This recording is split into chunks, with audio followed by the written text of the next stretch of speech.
Hi, എല്ലാവർക്കും നമസ്കാരം. ഇന്നത്തെ നമ്മുടെ ഗൂഡല്ലൂർ സ്റ്റൈൽ ബിരിയാണിയാണ്. അപ്പോൾ ആ ബിരിയാണിക്ക് വേണ്ടിയിട്ടുള്ള ഉള്ളിയാണ് പൊരിച്ചുകൊണ്ടിരിക്കുന്നത്. ഉള്ളിയിലേക്ക് നമ്മൾ കുറച്ച് കറിവേപ്പിലയാണ് ഇടുന്നത്. ഉള്ളി നല്ല ചുവന്ന കളറാകുന്നതിന് മുന്നേ ഒരു ലൈറ്റ് ചുവന്ന കളറാകുമ്പോഴത്തേന് നമ്മൾ എടുക്കണം. അത് പുറത്തിരുന്ന് തന്നെ ആ ചൂടിൽ ഒന്നും കൂടെ വേവും. ഒരു ലൈറ്റ് കളറാകുമ്പോഴത്തേനും എടുത്തേക്കണം. ഇന്ന് നമ്മൾ ബിരിയാണി വയ്ക്കുന്നത് 110 കിലോ ആണ് മൊത്തമുള്ളത്. ആ 110 കിലോയിലേക്കുള്ള ഉള്ളി ആണ് ഇപ്പോൾ പൊരിച്ചുകൊണ്ടിരിക്കുന്നത്. അതിൽ നമ്മൾ ആദ്യം വയ്ക്കുന്നത് 40 കിലോ അരിയാണ്.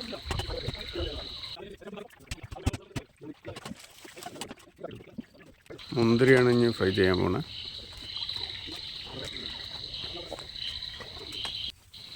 മുന്തിരി അതേപോലെ പെട്ടെന്ന് ഇട്ട ഉടനെ, അല്ലെങ്കിൽ മുന്തിരിയും കരിഞ്ഞു പോകും. അടുത്ത അണ്ടിപ്പരിപ്പാണ് ഫ്രൈ ചെയ്യുന്നത്.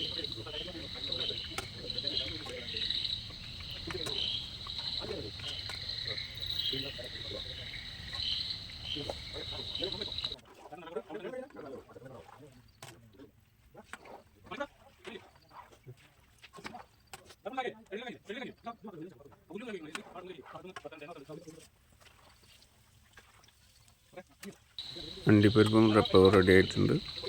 ഇത് നമ്മളൊരു പാത്രത്തിൻ്റെ മുകളിൽ പരത്തി വെക്കണം, അല്ലെങ്കിൽ പെട്ടെന്ന് ചൂടായി കരിഞ്ഞു പോക്ക് കൂടിയാകുമ്പോൾ ഇങ്ങനെ പരത്തി വെച്ചിരിക്കണം. എന്നിട്ട് നമ്മളൊരു കാർഡ്ബോർഡ് ബോക്സിലേക്ക് ഇട്ട് കഴിഞ്ഞാൽ എണ്ണയൊക്കെ അത് വലിച്ചെടുക്കും.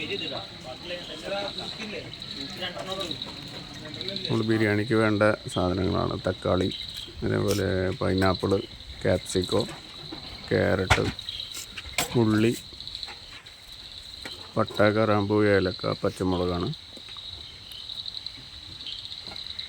നമ്മൾ 1 കിലോ അരിക്ക് 150 ml എണ്ണ വെച്ചാണ് ഒഴിക്കുന്നത്. ഗോൾഡ് വിന്നറാണ് ഒഴിക്കുന്നത്. 150 ml എണ്ണ വെച്ച് 40 കിലോ അരിക്ക് 6 പാക്കറ്റ് എണ്ണയാണ് ഒഴിക്കുന്നത്.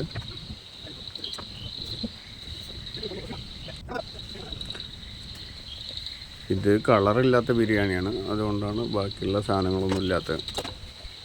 ഇത് നെയ്ച്ചോറ് എന്നും പറയാം, ബിരിയാണി എന്നും പറയാം. നെയ്ച്ചോറ് തിന്നുമ്പോൾ നമുക്ക് കറിയൊന്നും ഇല്ലാണ്ട് കഴിക്കാൻ പറ്റില്ലല്ലോ. അപ്പോൾ ഈ ബിരിയാണി നമുക്ക് കറി ഇല്ലാണ്ട് തന്നെ കഴിക്കാൻ കഴിയും. നല്ല ഒരു ടേസ്റ്റ് ഉണ്ടാവും കറി ഇല്ലാണ്ട് തന്നെ കഴിക്കാനില്ല. ഇപ്പോൾ എണ്ണ ചൂടായിട്ട് എന്നിട്ട് പച്ചമുളകാണ് ആദ്യം ഇടുന്നത്. പച്ചമുളക്, ഉള്ളി, ഇപ്പോൾ നമ്മൾ എടുത്ത് വെച്ച സാധനങ്ങളൊക്കെ ഇതിനകത്തേക്ക് ഇടും. അതേപോലെ അരി നമ്മൾ അളക്കുന്ന പാത്രം ഒന്നാണെങ്കിൽ അതിന് 1.5 പാത്രം വെള്ളമാണ് ഒഴിക്കുന്നത്. 1-ന് 1.5 എന്നുള്ള കണക്കിലാണ് വെള്ളം ഒഴിക്കുന്നത്. ഇഞ്ചിയും വെളുത്തുള്ളിയാണ്.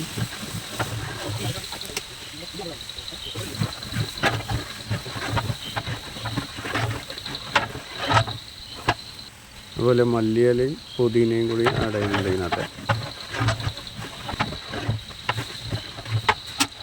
ക്യാരറ്റ് വളരെ നൈസായിട്ട് അരിഞ്ഞിട്ടാണ് ഇതിനകത്ത് ഇടുന്നത്.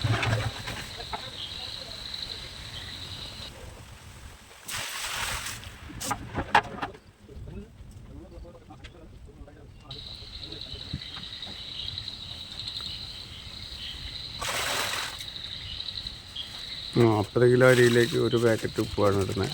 1 പാക്കറ്റ് ഉപ്പും കുറച്ച് ഉപ്പ് കൂടെ ചേർത്തിടുന്നത്. കല്ലുപ്പാണ് ഉപയോഗിക്കുന്നത് അതിന്.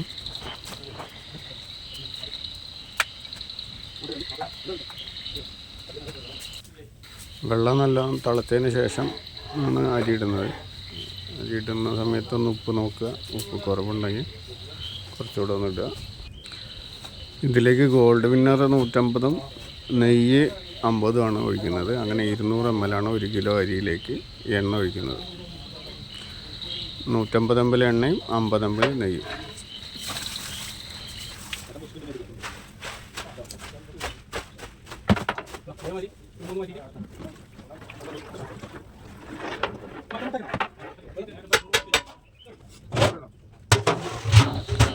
അതേപോലെ തീ പാത്രത്തിൻ്റെ പുറഭാഗത്തു കൂടെ കത്താൻ ഉള്ള മാതിരി തീ വെക്കണം. സെൻറ്ററിൽ മാത്രമല്ലാണ്ട് സൈഡിലൂടെയും കത്തണ പോലെ വെക്കണം. അപ്പോഴേ എല്ലാ ഭാഗവും ഒരേപോലെ വേകും. പിന്നെ ഇടയ്ക്കൊന്നെടുത്ത് ഇളക്കി കൊടുക്കണം അങ്ങോട്ടും ഇങ്ങോട്ടും. ചില അരികൾ വേഗം, ചില അരികൾ വേകാതിരിക്കും. അതുകൊണ്ടാണ് ഒന്ന് ഇടയ്ക്കിടയ്ക്ക് ഇളക്കി വിടുന്നത്. ഇത് നമ്മൾ കുറച്ച് സ്പീഡായിട്ട് ചെയ്തുകൊണ്ട് വേഗം ഇളക്കണ പോലെ ഉണ്ടാവും. കുറച്ച് താമസം ഉണ്ടാവും. ഒരു അരമണിക്കൂർ കൊണ്ടാണ് ഈ ചോറ് ഉണ്ടാക്കുന്നത്. അരമണിക്കൂറിന് മേലെ ആവും.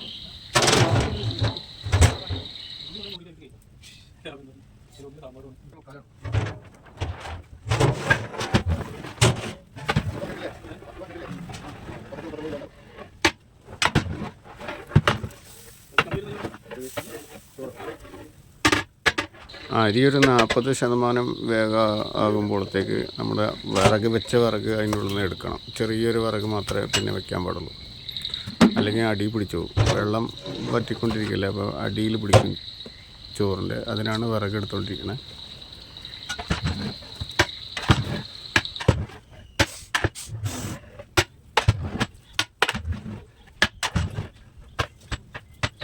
അതേപോലെ ഒരു അരി ഒരു 60% വേവാകുമ്പോഴത്തേന് നമ്മൾ പുറത്തെടുത്ത് ദമ്മിടണം.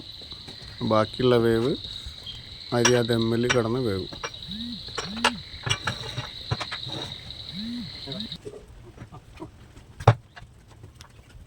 ദമ്മിടുന്നതിന് മുന്നേ ആയിട്ട് കുറച്ച് മല്ലിച്ചപ്പും പുതിനയും കൂടി ഇടുന്നുണ്ട് ഇതിനകത്ത്. ഇട്ട് കഴിഞ്ഞ് അടച്ച് വെച്ച് നമ്മൾ ദമ്മിടുകയാണ്. കണൽ വാരി ഇതാണ് ബിരിയാണീൻ്റെ മുകളിൽ. നമ്മൾ ഇതിന് മുന്നത്തെ വീഡിയോയിൽ ഈ ബിരിയാണിക്കുള്ള ചിക്കൻ എങ്ങനെ ഉണ്ടാക്കാന്ന് ഇട്ടായിരുന്നു. അതാണ് അപ്പുറത്തെ ചെമ്പിൽ വെച്ചിട്ടുള്ളത്. അത് ആ വീഡിയോ ഇതിന് മുന്നേ ഇട്ടിട്ടുണ്ട്. നമുക്ക് വേണമെങ്കിൽ അതുകൂടെ കാണാം.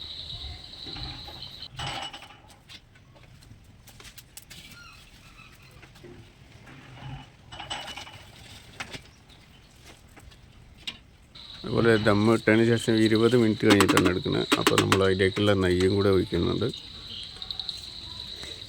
പിന്നെ ഫ്രൈ ചെയ്ത് വെച്ച ഉള്ളി, നമ്മുടെ അണ്ടിപ്പരിപ്പ്, മുന്തിരി, കറിവേപ്പിലൊക്കെ അല്ലേ, അതൊക്കെ കൂടി കുറച്ചും കൂടി മേലെ കൂടെ ഇട്ട്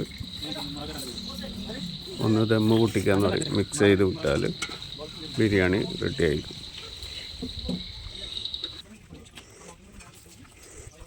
ആ ദമ്മ് പൊട്ടിച്ചതിന് ശേഷം കുറച്ചുകൂടെ മല്ലിച്ചപ്പും കുറച്ച് നമ്മൾ ഉള്ളി ഫ്രൈ ചെയ്ത് വെച്ച ഉള്ളികൾക്ക് കൂടെ കുറച്ചുകൂടെ മേലേക്കിടും. കുറച്ച് കാണുമ്പോൾ ഒരു രസത്തിന് വേണ്ടിയിട്ട്.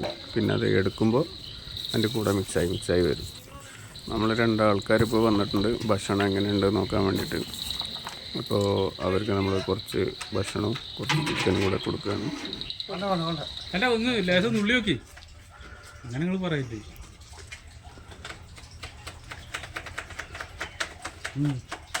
സോറല്ലേ